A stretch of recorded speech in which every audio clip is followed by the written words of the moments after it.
Pensez de cette façon et elles ne vous quitteront pas, pourriez pas les quitter. C'était comme courir dans un rêve où les jambes pèsent des tonnes. Vous faites des efforts, vous vous étirez, vous perdez presque votre souffle, mais vous n'atteignez jamais ce que vous essayez de retenir. Vous vivez toujours un pas en arrière, imaginant que si vous vous arrêtez un instant, vous serez laissé pour compte. C'est le genre de peur qui ne crie pas, mais qui serre la poitrine en silence, comme une main invisible qui ne lâche jamais. Et, dans la tentative de vous maintenir, vous souriez plus que vous ne le ressentez, vous dites oui plus que vous ne le voulez, vous vous moulez, jusqu'à ne plus savoir où se termine l'autre et où vous commencez. Sénèque disait que celui qui est craint par les autres se craint lui-même. Et dans l'amour, cela se transforme en une prison invisible. Celui qui vit dans la peur de perdre vit déjà comme s'il avait perdu. Il y a une force qui ne se mesure pas à la force avec laquelle vous tenez. Elle se révèle lorsque vous êtes capable d'ouvrir la main. Marc Aurèle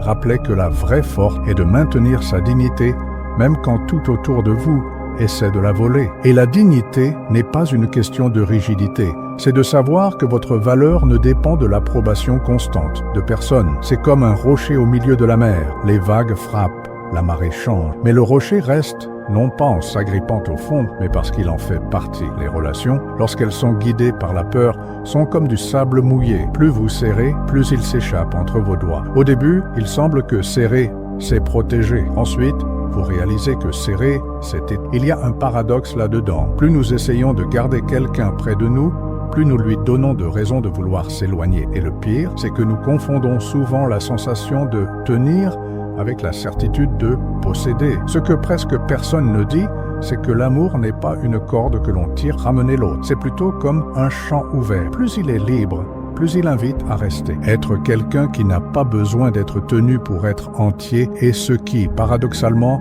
garde les autres près. C'est comme un arbre aux racines profondes. Il ne court après personne, mais offre de l'ombre et un abri à ceux qui décident de rester. Parfois, il faut s'arrêter pour se rendre compte que courir après quelqu'un peut n'être qu'une façon de fuir soi-même. Le silence qui surgit lorsque vous n'essayez pas de combler tous les espaces peut être effrayant, mais c'est en lui que vous découvrez ce qui est vraiment à vous et ce qui ne l'a jamais été. Parce que rien qui a besoin d'être surveillé pour rester n'appartient réellement. Épictète disait « Si ce n'est pas sous ton contrôle, ce n'est pas à toi ». Et dans l'amour, cela signifie peut-être que la vraie sécurité ne vient pas du fait de tenir, mais de savoir lâcher prise. L'erreur invisible de tenter d'être indispensable. Il existe une sorte de fatigue qui ne vient pas du corps, mais de l'âme. C'est le poids d'essayer d'être tout pour quelqu'un, jusqu'à se perdre soi-même. Vous commencez par offrir un geste, un soin, une aide, et, sans vous en rendre compte, vous construisez une routine où votre valeur est mesurée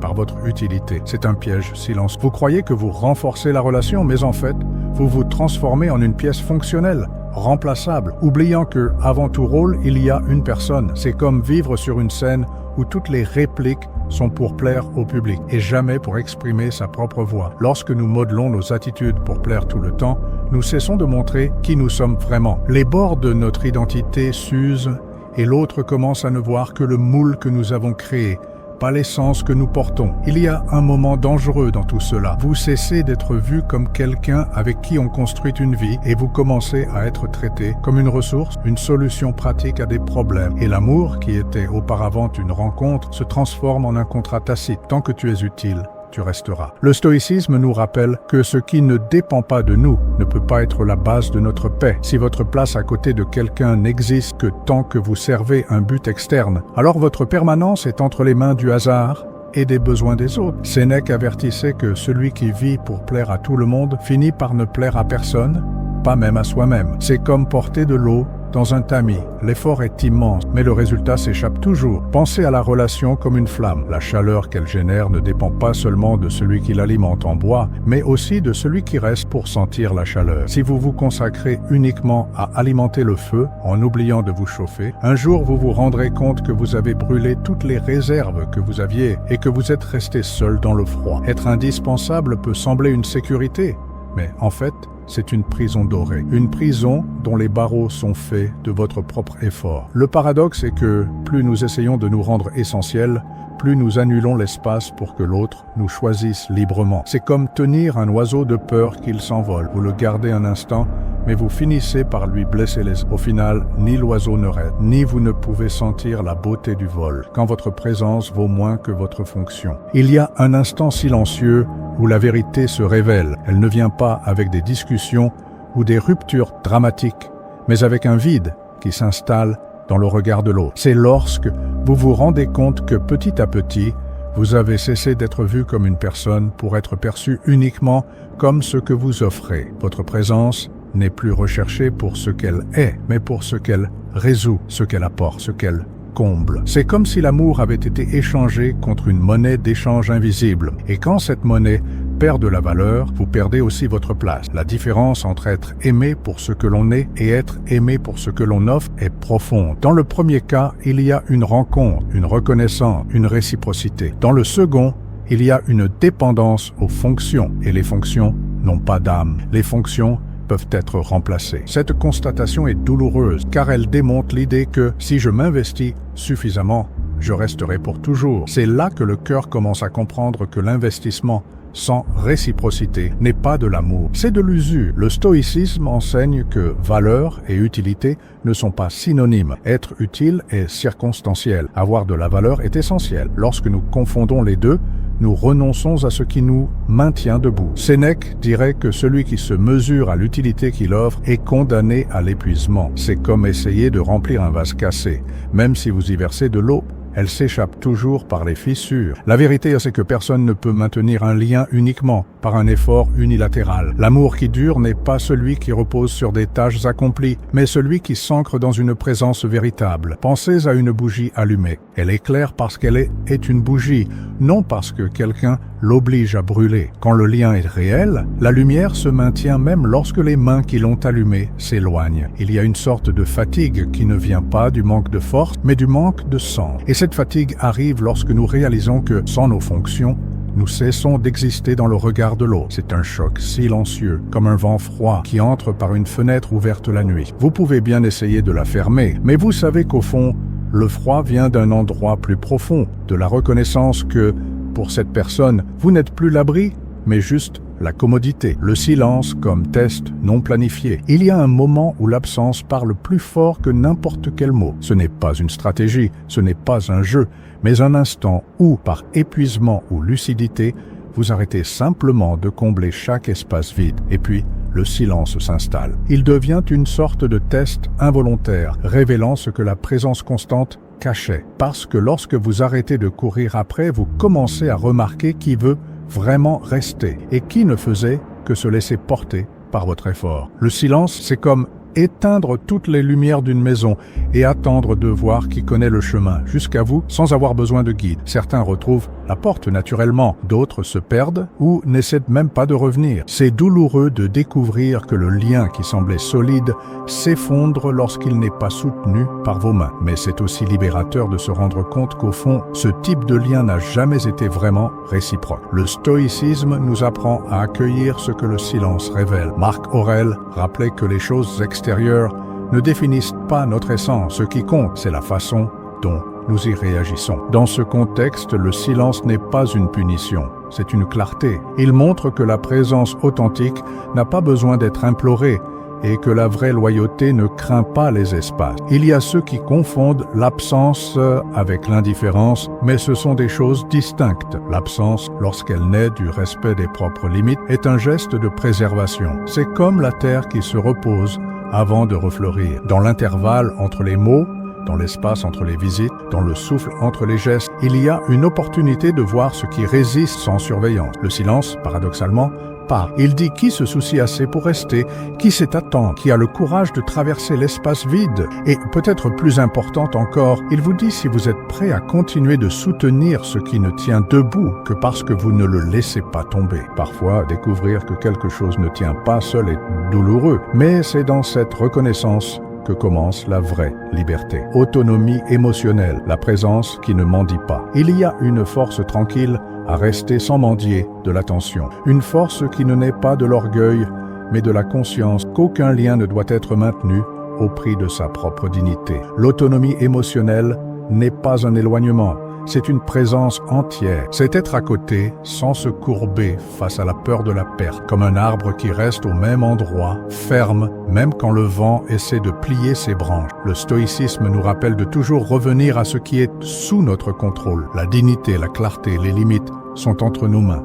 Les sentiments des autres, non. Marc Aurèle écrivait que notre paix ne peut dépendre de rien d'extérieur. Et dans l'amour, cela signifie que le lien doit être soutenu par le désir authentique de rester, pas par l'effort constant d'empêcher que l'autre parte. Quand la relation repose sur un tel équilibre, chacun reste parce qu'il le veut, pas parce qu'il en a besoin. Il y a une sérénité unique à observer ce qui se passe quand on n'essaie pas de corriger les silences ou les gestes froids. Au lieu de courir pour combler chaque lacune, vous vous permettez simplement d'exister et de ressentir. C'est comme être au bord d'un lac et voir les vagues se former sans plonger pour essayer de les contrôler. Au début, l'impulsion est d'agir, de combler, de réparer. Mais avec le temps, vous vous rendez compte que de nombreuses eaux s'apaisent d'elles-mêmes et d'autres ne s'apaiseront jamais. Et c'est très bien, cette autonomie n'est pas de la froideur. Au contraire, c'est l'espace où l'amour peut respirer. Parce que l'amour qui mendie devient de la dépendance. Et la dépendance crée de l'anxiété, de la vigilance, de l'insécurité. Par contre, l'amour qui naît de la liberté est léger et durable, comme le vol d'un oiseau qui revient parce qu'il le veut, non parce qu'il est maintenu dans une cage. Épictète disait que la liberté est le seul bien qui ne peut être donné, seulement préservé. L'autonomie émotionnelle est cette préservation. C'est la compréhension profonde que vous êtes entier avant tout lien et que tout lien qui en vaut la peine doit reconnaître et respecter cette intégrité. Quand la présence ne mendie pas, elle invite et ceux qui viennent par choix. Quand laisser partir est ce qui maintient proche. Il y a un instinct humain de tenir ce que nous aimons, comme si le simple fait de serrer était suffisant pour empêcher qu'il s'échappe. Mais en réalité, c'est dans ce serrement que nous le perdons souvent. L'amour, quand il est sain, n'est pas une corde qui tire, c'est un espace qui accueille. Sénèque disait que rien ne se perd plus facilement que ce qui est gardé avec peur. Garder avec peur, c'est transformer le lien en cellule, et personne ne reste là